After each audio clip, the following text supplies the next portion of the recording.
आदाब नमस्कार, मैं शाहिद उमर। स्वागत आप सभी का सियासत टीवी के हिंदी समाचार में। आइए देखते हैं सबसे पहले हेडलाइंस। सैफ अली खान पर हुए हमले पर महाराष्ट्र कांग्रेस के प्रदेश अध्यक्ष ने सरकार को घेरा।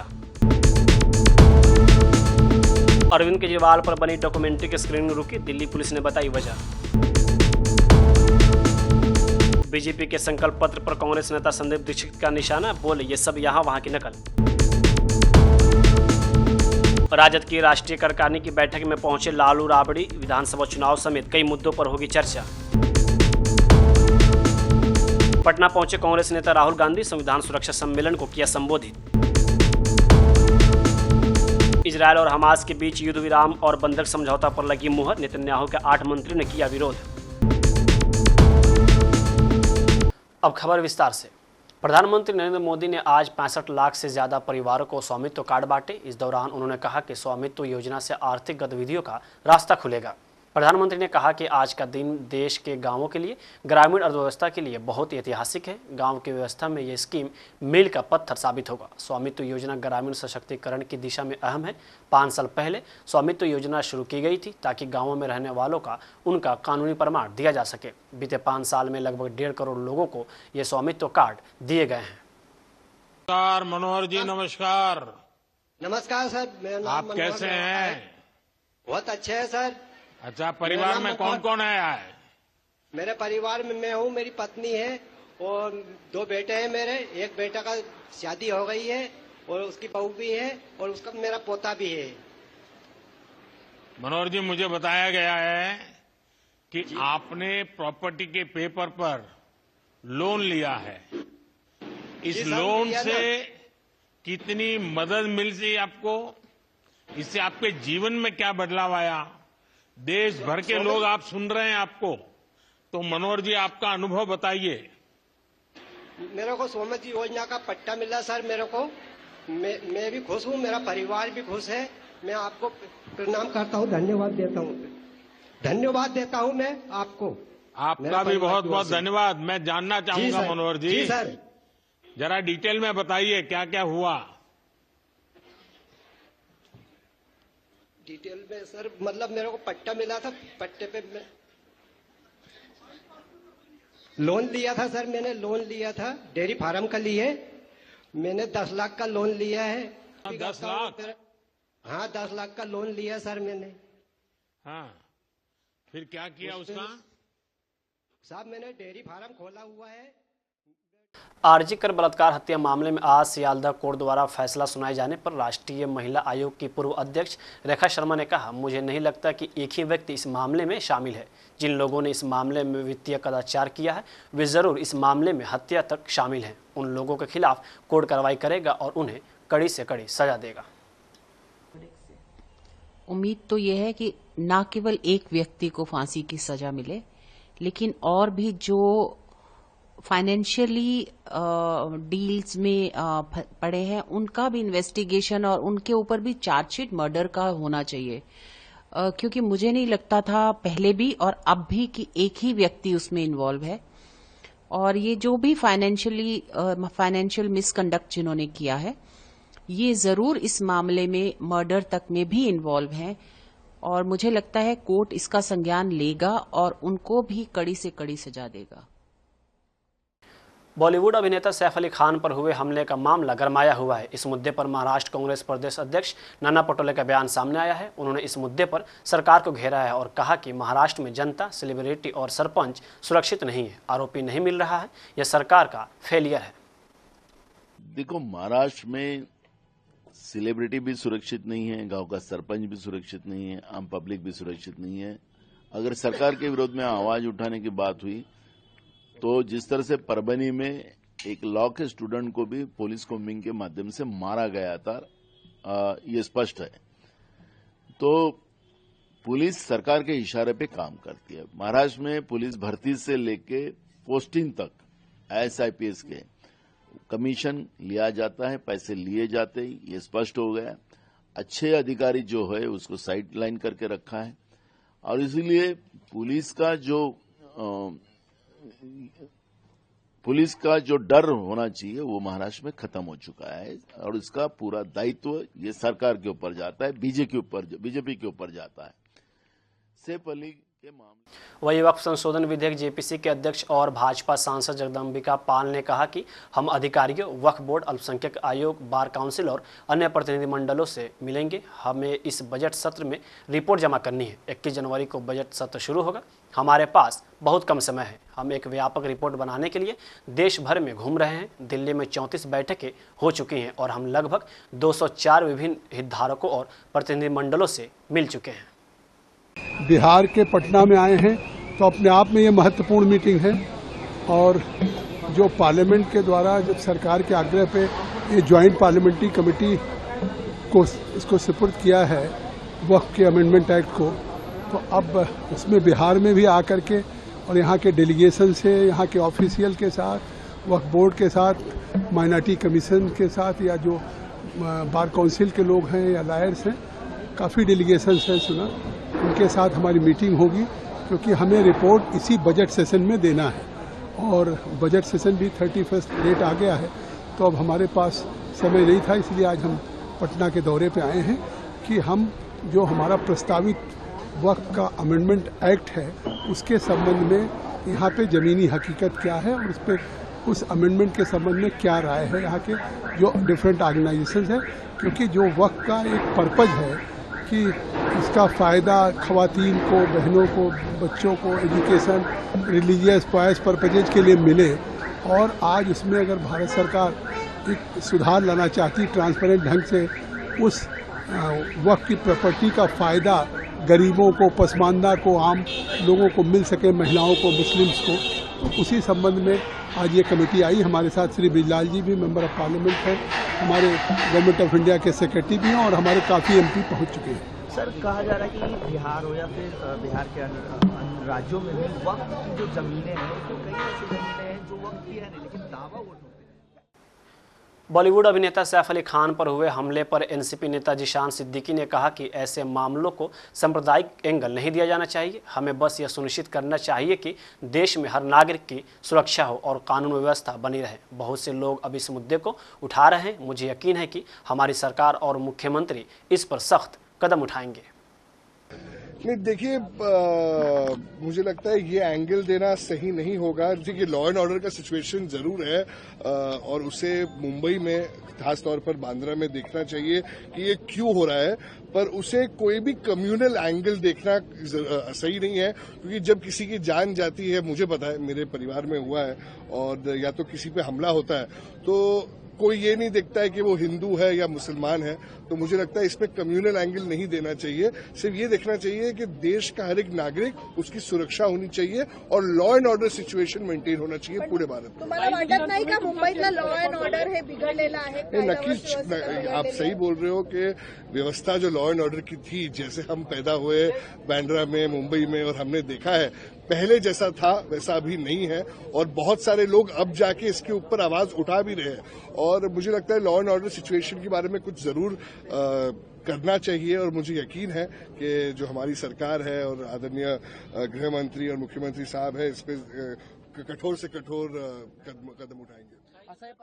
हरियाणा सरकार में मंत्री अनिल विज ने आप संयोजक और नई दिल्ली विधानसभा सीट से उम्मीदवार अरविंद केजरीवाल के बयान पर कहा, अरविंद केजरीवाल बड़ी गलतफहमी में है कि उनके पास बुद्धि का भरमार है। उन्होंने पंजाब में भी कई घोषणाएं की थी, एक भी लागू नहीं हुई। अरविंद केजरीवाल केवल बातें करते हैं, काम नहीं करते हैं। और अच्छी नहीं, उन्हें अब कहना चाहिए कि वे गलत थे और अब केजरीवाल सही है। पीएम मोदी को कहना चाहिए कि मुफ्त की चीजें हानिकारक नहीं बल्कि भगवान का प्रसाद है। देखिए, केजरीवाल जी बड़ी गलतफहमी भी है कि उनके पास बुद्धि का भंडार है, उनके बुद्धि में खोखली चीजें हैं, वो धोखा करते हैं। उन्होंने ये घोषणाएं पंजाब में भी की थी, आप जाके पूछ लो, एक भी औरत को पैसे नहीं मिले हैं। जो जो घोषणाएं उन्होंने की थी एक भी लागू नहीं हुई है। ये खाली गपोड़ संख है, ये खाली बातें करते हैं, ये काम नहीं करते हैं। दिल्ली विधानसभा चुनाव को लेकर जारी सरगर्मी के बीच आज पूर्व सीएम और आप प्रमुख अरविंद केजरीवाल पर बनी डॉक्यूमेंट्री अनब्रेकेबल की स्क्रीनिंग रोक दी गई। तय योजना के मुताबिक डॉक्यूमेंट्री की स्क्रीनिंग दोपहर 12 बजे होनी थी। आम आदमी पार्टी सूत्रों के मुताबिक दिल्ली पुलिस ने आप नेताओं के जेल जाने को लेकर बनी डॉक्यूमेंट्री चलाने पर रोक लगा दी है। आप नेताओं का आरोप है कि भारतीय जनता पार्टी के कहने पर दिल्ली पुलिस ने डॉक्यूमेंट्री की स्क्रीनिंग पर रोक लगाई है। मुद्दा आज है कि आम आदमी पार्टी पर एक फिल्म बनी है। इस फिल्म को आज हमने पत्रकारों को देखनी थी। उनके लिए एक स्पेशल स्क्रीनिंग रखी गई थी इस फिल्म की।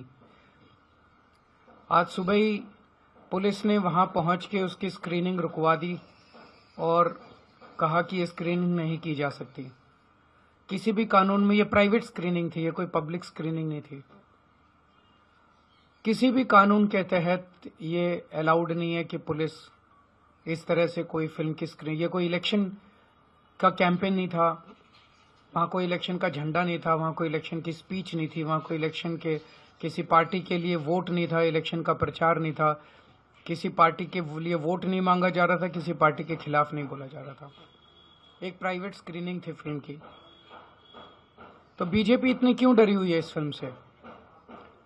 मैंने तो फिल्म नहीं देखी, लेकिन मुझे बताया गया है कि इस फिल्म के अंदर आम आदमी पार्टी के नेताओं को जो जेल भेजा गया पिछले 2 साल में, उन्हें जेल भेजने के पीछे की कहानी है और कई सारे रहस्यों से और षड्यंत्रों से ये फिल्म पर्दा उठाती है।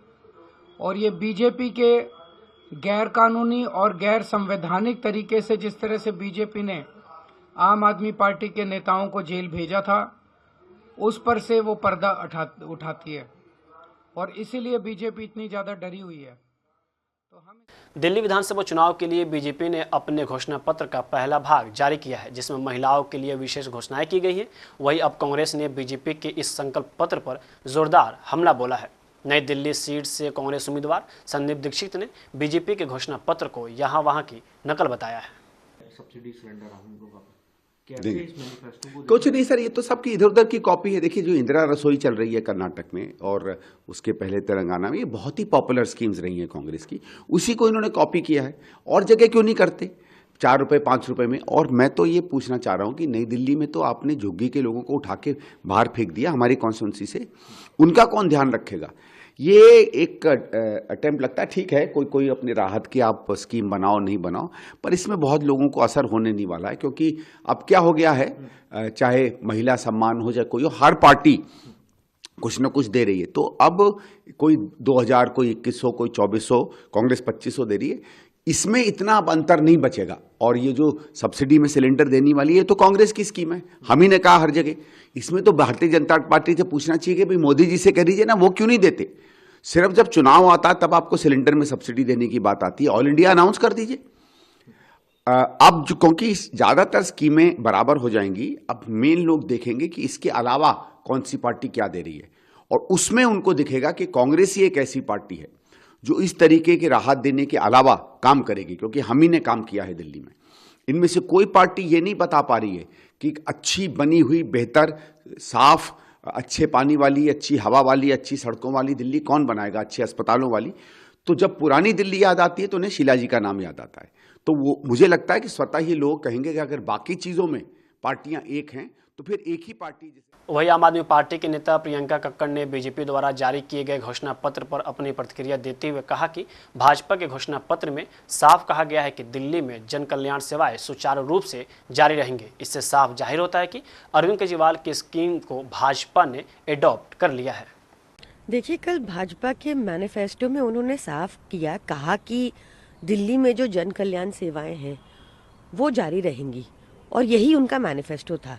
तो वो जब अरविंद केजरीवाल जी की स्कीम्स को अडॉप्ट कर रहे हैं अपने मैनिफेस्टो में, तो यानी कि प्रधानमंत्री मोदी अब तक झूठ बोल रहे थे, हमारी स्कीम्स को रेवड़ी बुला रहे थे। और क्या जो मैनिफेस्टो कल रिलीज हुआ उस पर प्रधानमंत्री मोदी की मोहर है? क्योंकि प्रधानमंत्री मोदी इसके सख्त अगेंस्ट थे कि किसी को फ्री बिजली मिले, किसी को फ्री पानी मिले, किसी महिलाओं को फ्री बस यात्रा मिले। तो उनको ये स्पष्टीकरण देना चाहिए। साथ ही उनका मैनिफेस्टो बिल्कुल साइलेंट था लॉ एंड ऑर्डर के ऊपर। लॉ एंड ऑर्डर एकमात्र रिस्पॉन्सिबिलिटी है जो दिल्ली के लोगों ने भाजपा को सौंपी। आप देखिए कानून व्यवस्था कितनी बद से बदतर हुई है। 11 गैंग्स ने दिल्ली के ऊपर कब्जा कर लिया है। साबरमती जेल में बैठे कुख्यात क्रिमिनल दिल्ली में मर्डर एग्जीक्यूट करा देते हैं। इस पर क्या विचार है उनका? कुछ करने का प्लान है कि नहीं? देखिए, आपदा तो भाजपा के ऊपर रही।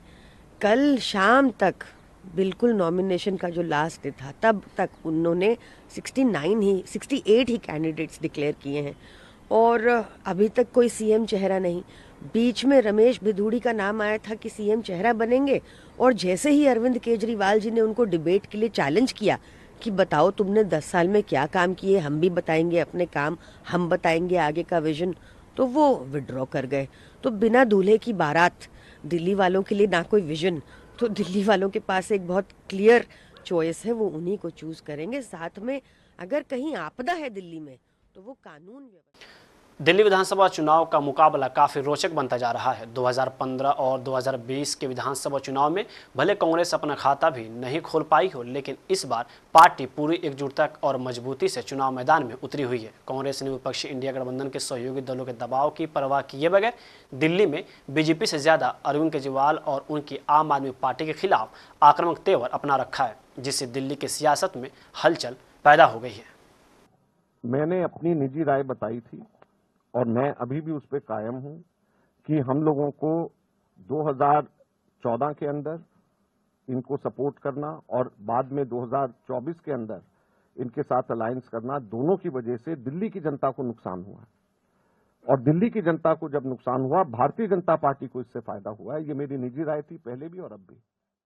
आप संयोजक और पूर्व मुख्यमंत्री अरविंद केजरीवाल ने आज एक बड़ा ऐलान किया है। उन्होंने कहा कि दिल्ली में हमने बिजली और पानी फ्री कर दी है। दुख की बात यह है कि किराएदारों को इसका फायदा नहीं मिलता है। इसके कारण कई हो सकते हैं। मेरा मानना है कि किराएदारों को भी इसका लाभ मिलना चाहिए। उन्होंने आगे कहा कि दिल्ली विधानसभा चुनाव के बाद हम ऐसी योजना लेकर आएंगे जिससे किराएदारों को भी फ्री बिजली और पानी का फायदा मिले। दिल्ली में मैं जगह जगह घूम रहा हूँ। दिल्ली के लोगों ने दिल्ली के लोगों के लिए हमने बिजली फ्री कर दी, पानी फ्री कर दिया। 200 यूनिट तक बिजली फ्री है, 200 से 400 यूनिट तक बिजली हाफ रेट है, 20,000 लीटर पानी हर महीने फ्री है। लेकिन दुख की बात है कि दिल्ली में रहने वाले किराएदारों को फ्री बिजली और फ्री पानी का बेनिफिट नहीं मिलता। उसके अलग अलग कारण अलग अलग जगह हो सकते हैं, लेकिन जो भी कारण हो, किराएदार भी दिल्ली के रहने वाले हैं, उनको भी फ्री बिजली और फ्री पानी का बेनिफिट मिलना चाहिए। मैं जहाँ भी जाता हूँ तो किराएदार मेरे को घेर लेते हैं, कहते हैं जी आपके अच्छे स्कूल हैं, उसका बेनिफिट हमें मिल रहा है, मोहल्ला क्लिनिक का मिल रहा है, अस्पतालों का मिल रहा है, फ्री बस सेवा का मिल रहा है, फ्री तीर्थ यात्रा का मिल रहा है, लेकिन आपके फ्री बिजली और पानी का बेनिफिट हमें नहीं मिल रहा। मिल्कीपुर उपचुनाव पर सपा प्रमुख अखिलेश यादव के बयान पर फैजाबाद के सांसद अवधेश प्रसाद ने कहा कि बीजेपी ने पीडीए की कितनी उपेक्षा और अपमान किया है, इसका उदाहरण सरकारी नौकरियों और उनकी पोस्टिंग में देखा जा सकता है। मुझे उम्मीद है और उनका मानना है कि इस चुनाव में जो भी अधिकारी कर्मचारी तैनात होंगे वे सरकार के दबाव में काम नहीं करेंगे और निष्पक्ष होकर लोगों को वोट देने में मदद करेंगे। जो मंत्री यहाँ प्रचार के लिए आए हैं उनमें से ज़्यादातर अपना विधानसभा चुनाव बुरी तरह से हार चुके हैं। हमारे राष्ट्रीय अध्यक्ष आदरणीय अखिलेश यादव जी ने जो बात कही है, उस बात में तनी लगाने की गुंजाइश नहीं है।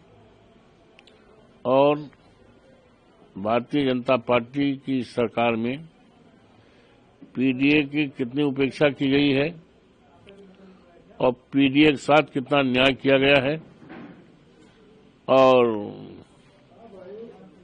उसका जीता जागता उदाहरण कहीं भी देखा जा सकता है। सरकारी नौकरियों में देखा जा सकता है और उनके जो पोस्टिंग हुई है उन पर देखा जा सकता है। और अगर जिले में पुलिस अधिकारियों की तैनाती माना जाए थानों में तो उससे देखा जा सकता है। तो हमारे राष्ट्रीय अध्यक्ष जी ने जो बात कही है वो अक्षरशः सही है और आज आवश्यकता है कि लोकतंत्र कि पवित्र मंदिर में जो हमारा चुनाव आयोग है उसको संज्ञान लेना चाहिए। क्या लगता है कि इससे चुनाव प्रभावित हो सकता है? मिशन 2025 विधानसभा समेत कई मुद्दों को लेकर राष्ट्रीय जनता दल की राष्ट्रीय कार्यकारिणी बैठक पटना के होटल मौर्या में चल रही है। बैठक में राजद सुप्रीमो लालू प्रसाद यादव के साथ उनकी पत्नी राबड़ी देवी, नेता प्रतिपक्ष तेजस्वी यादव, सांसद मीसा भारती, पूर्व मंत्री तेज प्रताप यादव, वरीय नेता अब्दुल बारी सिद्दीकी समेत कई वरीय नेता पहुंचे हैं। आरजेडी की ओर से बताया गया है कि राष्ट्रीय कार्यकारिणी में 85 सदस्य शामिल हुए हैं, तो वहीं करीब 200 राज्य और जिला स्तर के नेता भी पूरे बिहार से इस कार्यक्रम में शामिल होने के लिए आए हैं। बताया जा रहा है कि आगामी विधानसभा चुनाव समेत कई मुद्दों पर इस बैठक में बातचीत चल रही है। इधर चौंकाने वाली बात यह है कि पिछले कुछ दिनों से आरजेडी कार्यालय नहीं गए प्रदेश अध्यक्ष जगदानंद सिंह राष्ट्रीय कार्यकारिणी की बैठक में नहीं दिखे। इतना ही नहीं, उनके बेटे और सांसद सुधाकर सिंह भी बैठक में शामिल नहीं हुए, जबकि राष्ट्रीय कार्यकारिणी की बैठक में सभी वरीय नेताओं को शामिल होने का निर्देश पूर्व में ही दिया जा चुका था। पिता पुत्र के नहीं आने के बाद सियासी गलियारे में कई तरह के सवाल उठने लगे हैं। वहीं बिहार के मुख्यमंत्री नीतीश कुमार तीसरे चरण की प्रगति यात्रा पर आज बेगूसराय पहुंचे। यहां उन्होंने जनता से बातचीत की। इस दौरान उन्होंने महिलाओं को लेकर कुछ ऐसा बोल दिया जिसके बाद एक बार फिर विवाद छिड़ गया है। जीविका दीदियों से बातचीत के दौरान उन्होंने पूछा कि पहले लड़कियां कपड़ा पहनती थी जी, अब कितना बढ़िया हो गया है, सब कितना अच्छा पहन रही हैं और बोलती हैं कितना बढ़िया है। पहले यह बात नहीं बोल पाती थी, अब बहुत अच्छा हो गया है। अब कितना अच्छा लग रहा है जब महिलाएं बढ़िया कपड़ा पहनकर कार्यक्रम में उपस्थित हो रही हैं। नीतीश के इस बयान को लेकर अब कई तरह की प्रतिक्रियाएं सामने आ रही हैं। लोग नीतीश के इस बयान पर सवाल भी खड़े कर रहे हैं। लोगों की माने तो एक मुख्यमंत्री को इस तरह के बयान नहीं देना चाहिए। पद की गरिमा को ध्यान में रखते हुए अपनी बात रखनी चाहिए, जिससे किसी की भी भावनाएं आहत ना हो। अब देखना होगा कि नीतीश अपने इस बयान का काउंटर कैसे करते हैं। नीतीश कुमार के इस बयान के बाद से ही राजनीति तेज होती चली है। आरजेडी के प्रवक्ता मृत्युंजय तिवारी ने बिहार के मुख्यमंत्री के इस बयान पर हमला बोला। तिवारी ने सीएम नीतीश के बयान को हास्यास्पद बताया। उन्होंने कहा कि यह हास्यास्पद बयान है।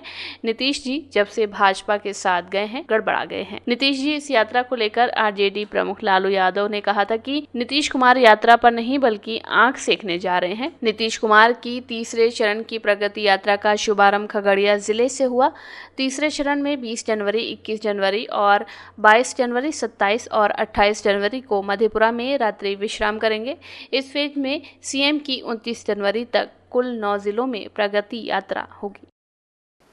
कांग्रेस नेता राहुल गांधी आज बिहार दौरे पर हैं। इस दौरान वे पटना के बापू सभागार में आयोजित संविधान सुरक्षा सम्मेलन में पहुंचे। यह आयोजन संविधान के महत्व, उसकी सुरक्षा और समाज के कमजोर वर्गों के अधिकारों पर चर्चा के लिए किया गया है। कार्यक्रम के दौरान गेट पर मीडिया के लिए विशेष पास जारी किए गए हैं, जो भारतीय संविधान के पहले पन्ने के डिजाइन पर आधारित थे।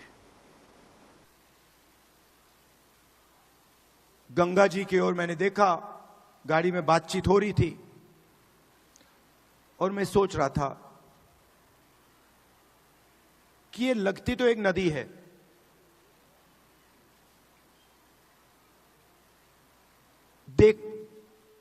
मैं इसको देख रहा हूं,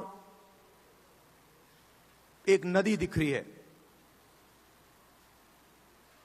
मगर इसका पानी, इस नदी का पानी सब जगह है। अगर आपने आज सुबह पानी पिया तो वो आपके अंदर है, आपके खून में है। अगर आपने आज सुबह रोटी खाई तो उस रोटी में था। वैसे ही ये इस संविधान का विजन वही था। हम चाहते थे कि जैसे गंगा का पानी सब जगह जाता है,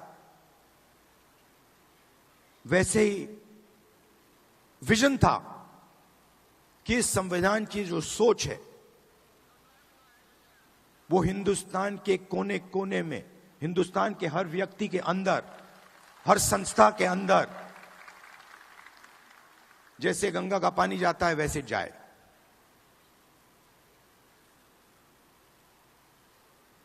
और कुछ दिन पहले मोहन भागवत कहते हैं कि गंगा गंगोत्री में नहीं शुरू हुई। हिंदुस्तान को आजादी 15 अगस्त 1947 को नहीं मिली,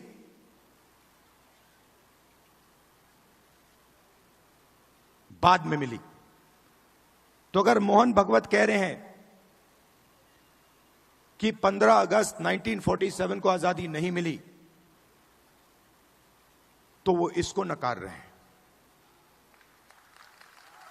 वो कह रहे हैं, खुले स्टेज में कह रहे हैं कि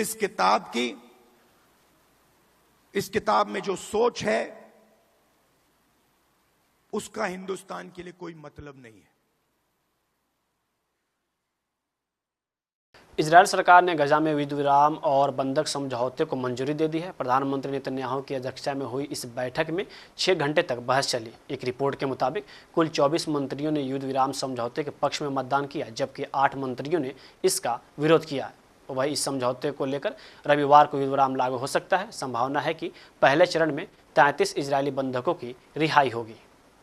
इससे पहले शुक्रवार को इजराइल की सुरक्षा कैबिनेट ने युद्ध विराम समझौते की सिफारिश की थी। हालांकि राष्ट्रीय सुरक्षा मंत्री इतमार बेन गुयर और वित्त मंत्री बेजलेल स्त्रोमिच ने समझौते का विरोध किया और सरकार छोड़ने की धमकी दी। प्रधानमंत्री ने समझौते की पुष्टि करते हुए कहा कि कतर और अमेरिका ने इस समझौते में मध्यस्थता की। प्रधानमंत्री नेतन्याहू ने समझौते में देरी के लिए हमास को जिम्मेदार ठहराया। उन्होंने कहा कि हमास ने सौदे का विरोध किया था, लेकिन हमारे सैनिकों की बहादुरी और क्षेत्र में हमारे कड़े कदमों के कारण स्थिति बदली। बैठक के दौरान नेतन्याहू ने बताया कि डोनाल्ड ट्रंप ने इजरायल को समर्थन दिया है कि यदि हमास समझौते का उल्लंघन करता है तो इजरायल दोबारा युद्ध कर सकता है। ट्रंप ने इजरायल को हथियारों की खेप पर लगी रोक हटाने का भी आश्वासन दिया है, जो बाइडेन प्रशासन ने लगाई। हिंदी समाचार यहीं समाप्त होता है। मुझे दे इजाजत। बाकी खबरों के लिए बने रहें सियासत टीवी के साथ।